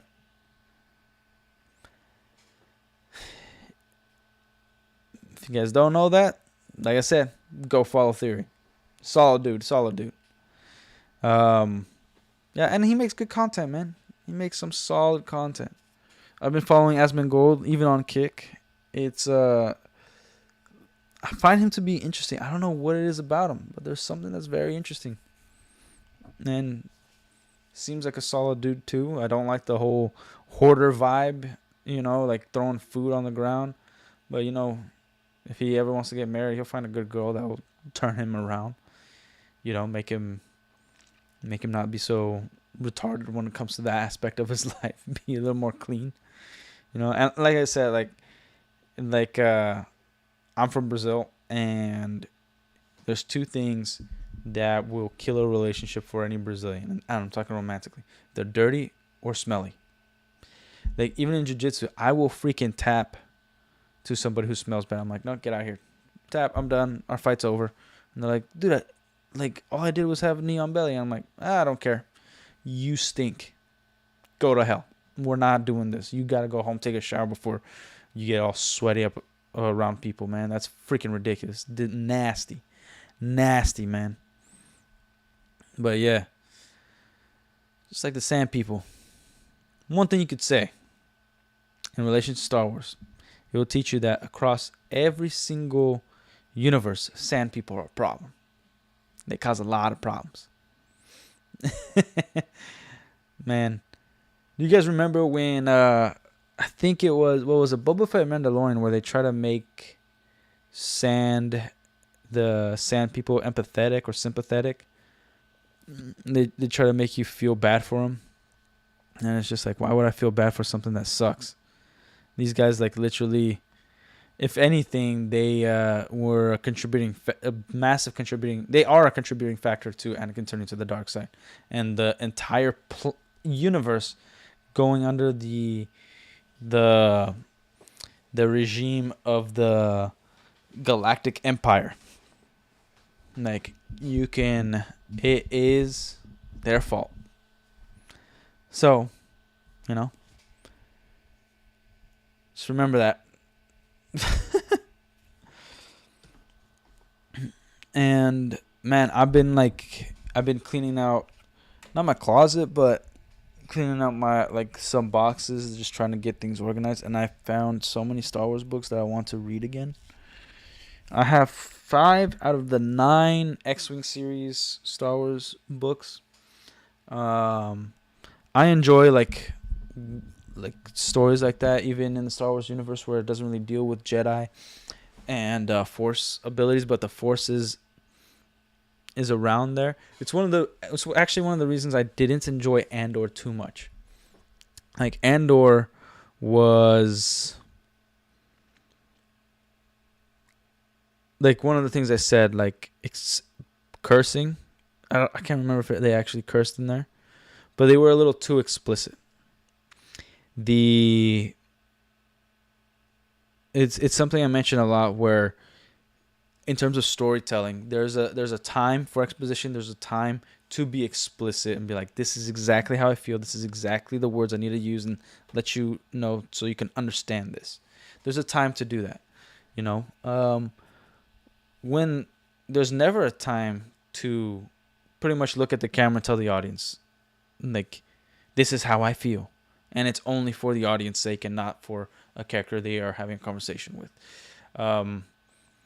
Like, thought bubbles, maybe, anime kind of does it. There's certain ways to do it, but it can't be sparingly. It has to be very specific and once in a blue moon type situation. But Andor, like, they were, like, if you take it like, oh, my sister's a whore, she works in the brothel, that they pretty much said that out loud. You don't have to tell me that that's what she does. You can show it, not by being obvious. And they had a freaking weird sex scene, like, that doesn't need to be in there ever. I would say sex scenes don't need to be in any Hollywood media.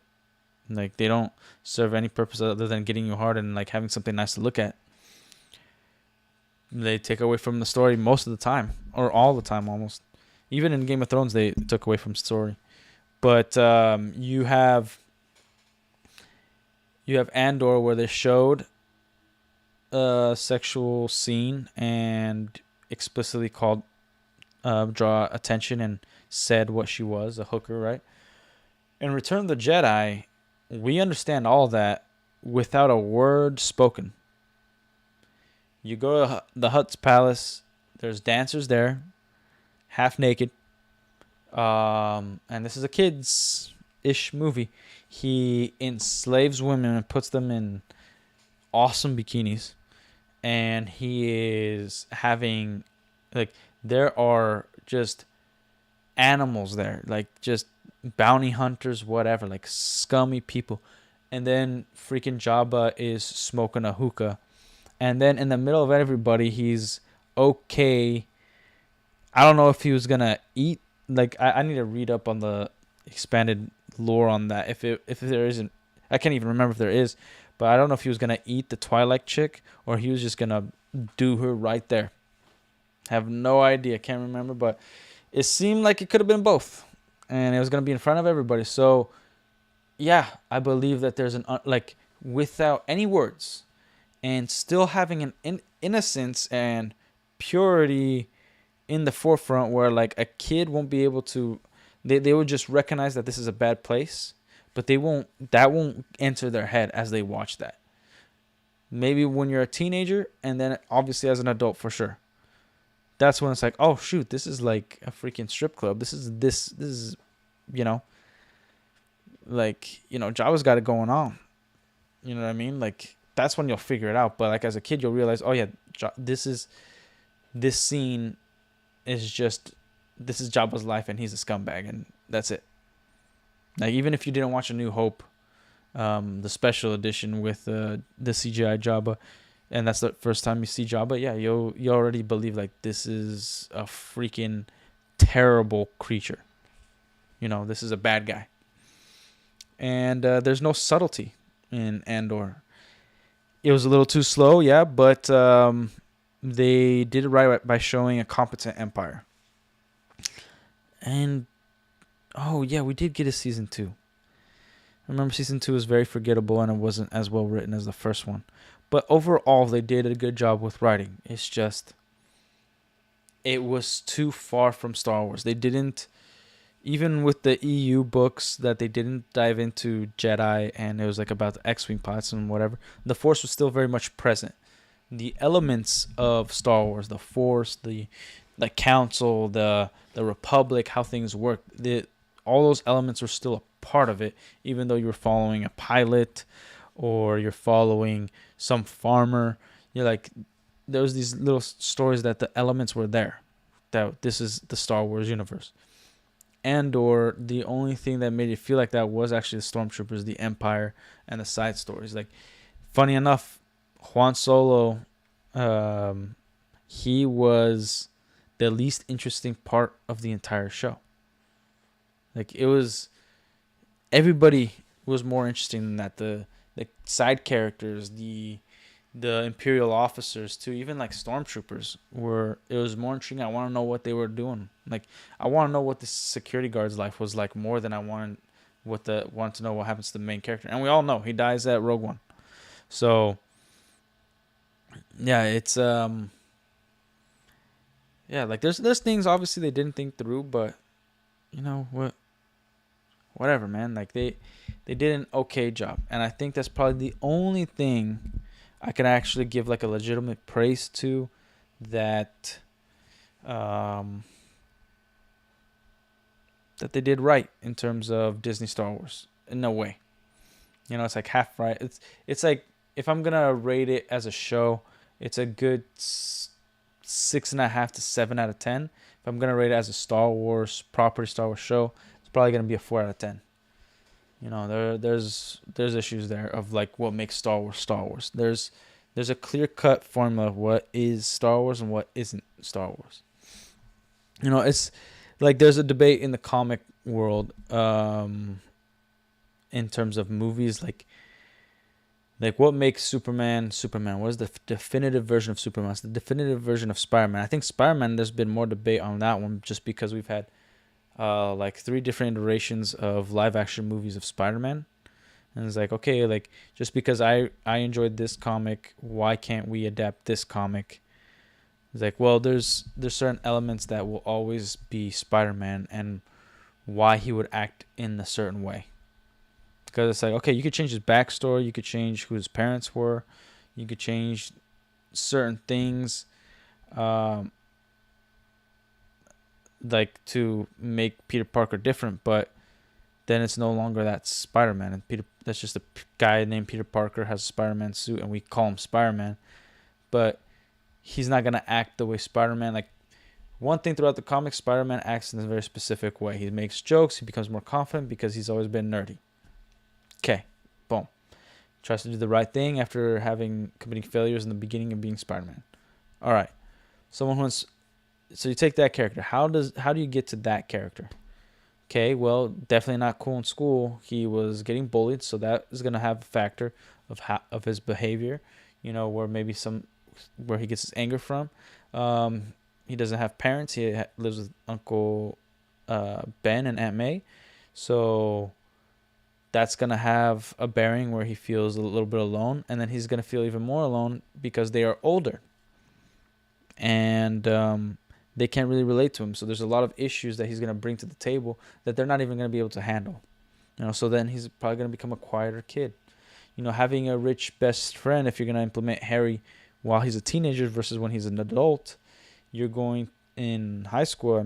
Versus when he's an adult, you're going to have certain elements there where, there might be some jealousy, or that he might not have any jealousy, but he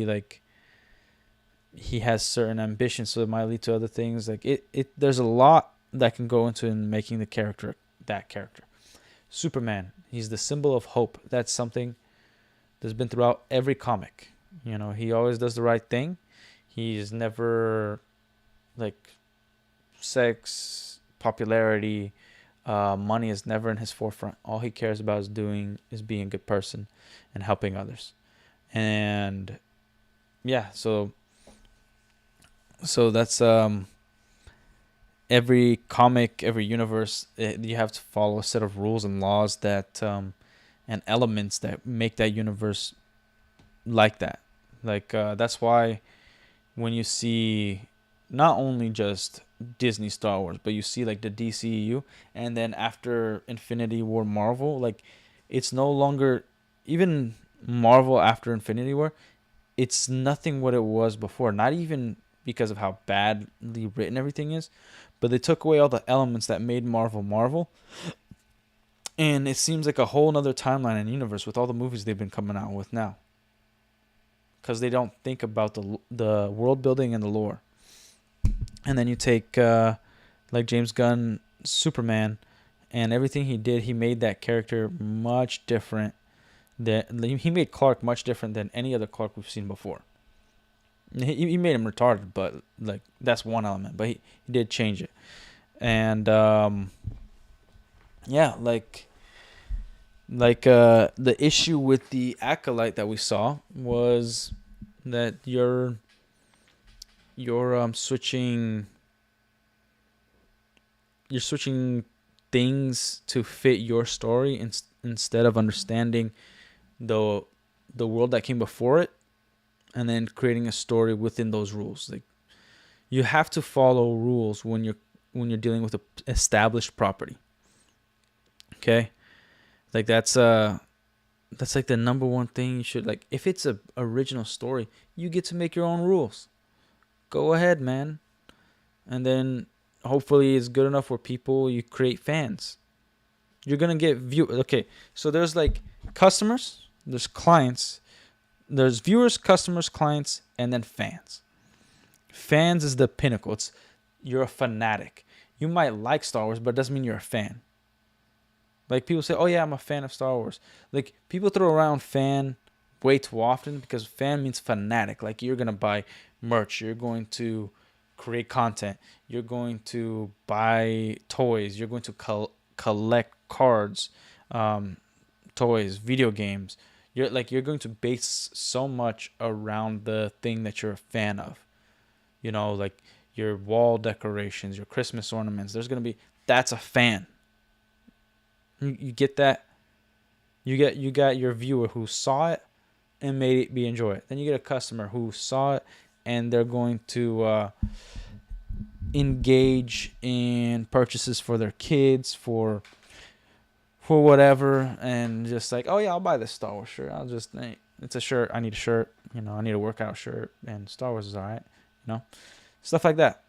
And then you get to client level. The client is somebody who consistently is going to come back for that product. Every time a Star Wars movie will launch, they're going to go watch that movie. Every time Star Wars is in the news, they might look it up. They're going to be engaged in the world of Star Wars. Then, how I explained fan, then when you get to the level of fan, that's where the loyalty part comes in. You get a little bit of loyalty with the client level, but when you're a fan, sky's the limit. You can, if you're a scumbag, you can milk that dude for all their money. They will give you everything if you give them all the exclusives, whatever. Like, create take a dump on the side of the street and call it Star Wars. They might buy it. Yeah. And now, here's one thing. Like, again, Leslie Helen was bringing in unknown knowns, actors. The one actress that was one of the twins, she said a lot of BS outside of, as a person. She's entitled to whatever her opinions are. She did like a twerk video, whatever. She has crazy ideas. This is nothing new with celebrities in Hollywood. It's like, at this point, at this day and age, unfortunately, we do live in an age where people are trying to relate to the celebrity. Celebrities need to learn to keep their big mouth shut and then just act. You're not the world scholar on the agenda of immigration, the whatever you want to spew about. You talk with your own friends and family about that. You're not an advocate. All you're doing is pissing people off because you're trying to use a job that you have as a platform. Like, you're lucky that people pay to watch you on the big screen, and then you're just going to throw that away. So, if she's a great actress, great. Sometimes it works. But, like, look at Tom Cruise. We all know the dude's crazy. But he's also a nice guy. Like, the things he believes in, he could, like, spew his beliefs, but he's never attacked anybody, and he's never, like, cared to, like, mock other people's beliefs. He'll say, like, I think this belief is crazy, but I respect that belief. I've talked to people where I thought their beliefs were crazy, but I'm like, I respect that you believe that, and that you share that with me. Thank you for sharing that with me, but I'm not going to believe that. Still think it's crazy. That's fine. That's completely fine. And we'll still watch a Tom Cruise. Like, Tom Cruise will draw us back to the box office. And there's like, if anybody has been watching, follows Ray Park on Instagram, I hope his situation has gotten better. I've been skipping his posts lately. He's been getting drunk. I talked about it yesterday as well. He's going through the ringer. Him and his soon-to-be ex-wife or current wife, I don't know the situation, but he's giving us too much information. We don't need to speculate if they're married or divorced, what's going on. Like, brother, you got to keep that in-house. Like, it's not that fans need to have the illusion that you have a perfect life.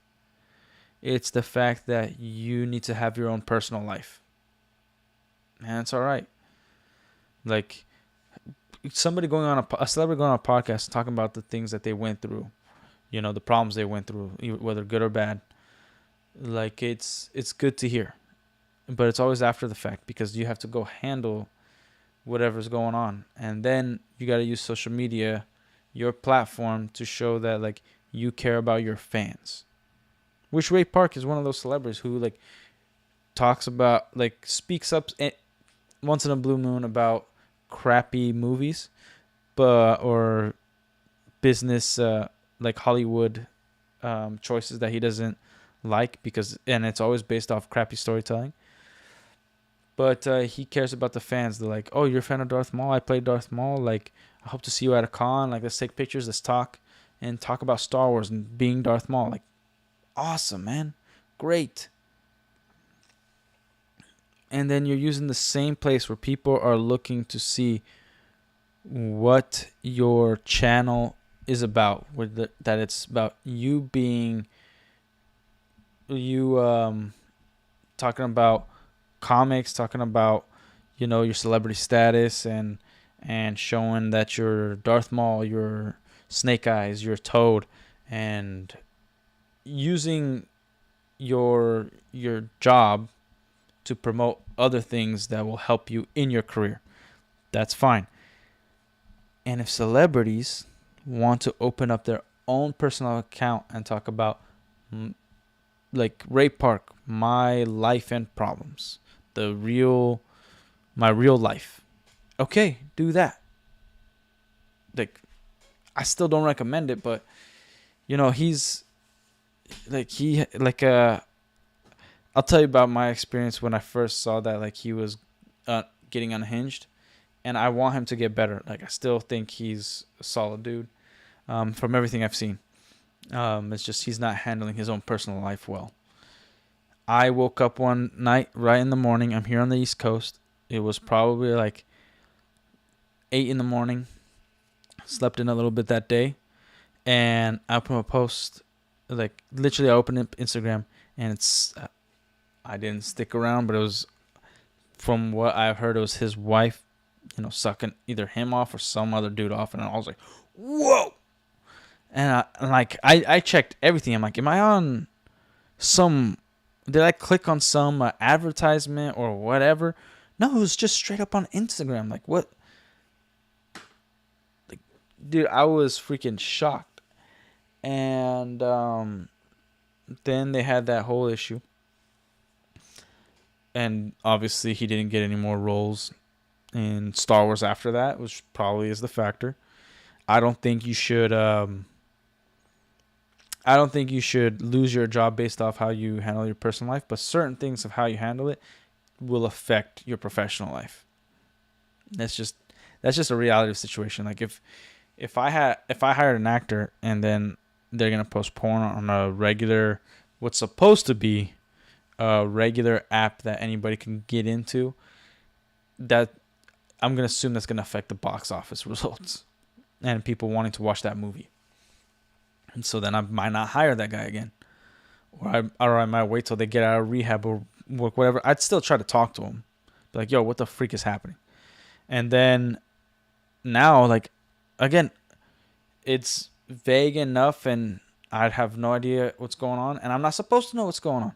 But unfortunately, he keeps posting stuff, and I'm not unsubscribing to him, but it sucks. It sucks to see, because remember, celebrities are also still people. They're still human, and I want him to have success. I want, especially him. Like, I think he deserves it. But unfortunately, like, he's shooting himself in the foot. But yeah, as far as the Star Wars drama, other than we still get crappy Star Wars, that's all I really want to talk about today. Anybody new? Thanks for tuning in. We had a few people over on Kick, like 4 or 5 new people commenting on the chat. Thank you guys. I'm enjoying myself. It's a good time. And then nobody tuned in on, nobody really, like a few people tuned in on the YouTube side, and I don't blame them. Yesterday was a train wreck. So today was better. It was good. It was good.